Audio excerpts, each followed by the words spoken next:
সেই রাতে শুধু যদি বলে দিতাম যে যার ক্ষতি করেছে তার সাথে একটু মোলাকাত করে আসুন, বাংলাদেশ একটা বৌদ্ধভূমিতে পরিণত হয়ে যেত। এই ঐতিহাসিক রাতে আমরা কি করেছিলাম?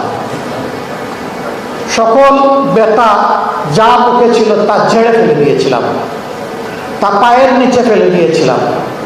মহান আল্লাহর উপর ভরসা করে দায়িত্ব নিয়ে আমরা আমাদের সহকর্মীদেরকে আহ্বান জানিয়েছিলাম যে আমরা ব্যক্তিগতভাবে কারোর উপর থেকে কোনো প্রতিশোধ নেব না।